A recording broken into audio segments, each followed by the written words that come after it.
ये एक दर्पण है।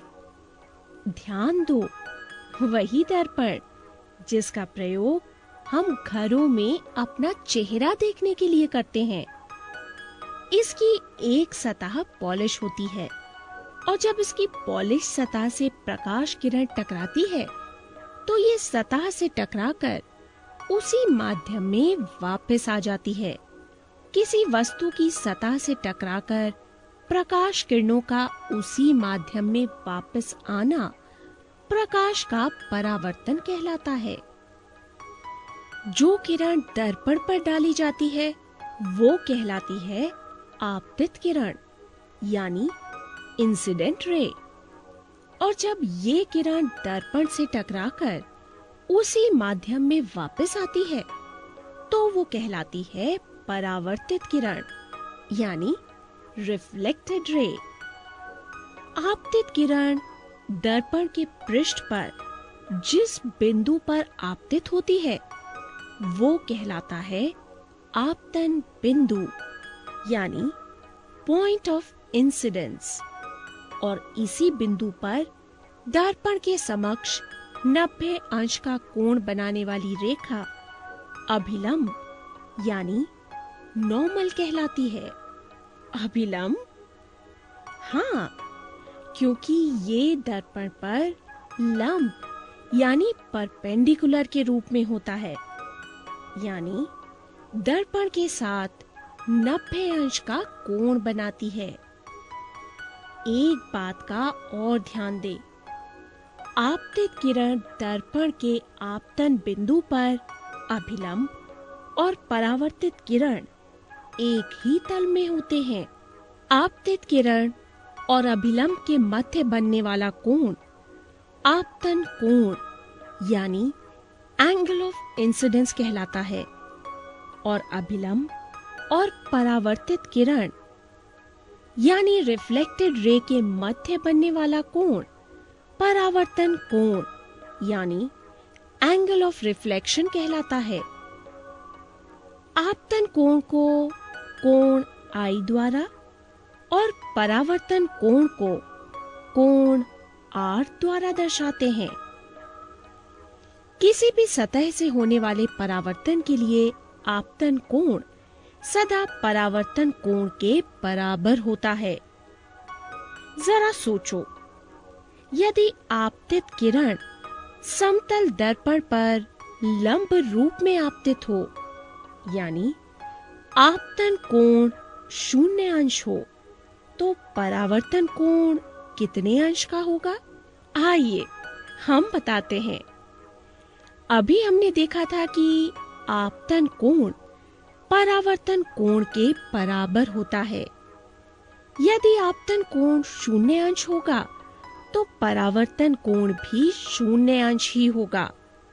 यानी यदि प्रकाश किरण दर्पण पर लंबवत आपतित होगी तो परावर्तन के बाद उसी रास्ते से ही वापस जाएगी। तो हमने क्या देखा? हमने देखा जब भी किसी सतह से प्रकाश किरण का परावर्तन होता है तो आपतित किरण दर्पण के आपतन बिंदु पर अभिलंब तथा परावर्तित किरण एक ही तल में होते हैं। आपतन कोण आई सदा परावर्तन कोण आर के बराबर होता है और ये दोनों हैं प्रकाश के परावर्तन के नियम।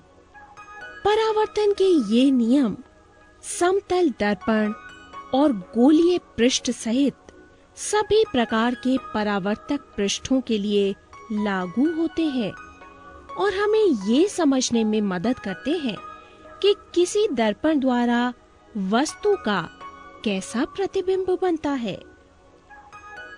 ये समतल दर्पण और ये बन रहा है समतल दर्पण में प्रतिबिंब।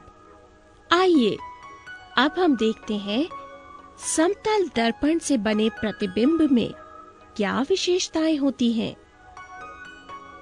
समतल दर्पण द्वारा बना प्रतिबिंब सीधा और आभासी होता है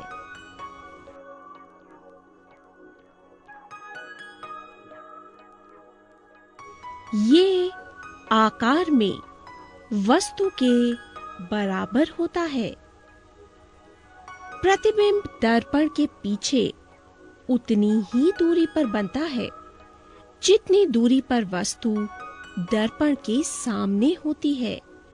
प्रतिबिंब पार्श्व परिवर्तित यानी लेटरली इन्वर्टेड होता है। यानी यदि आप समतल दर्पण के सामने अपना दायां हाथ ऊपर उठाएं, तो प्रतिबिंब में आपका बायां हाथ ऊपर उठता प्रतीत होगा। अब आप जानना चाहेंगे कि ये आभासी प्रतिबिंब क्या होता है।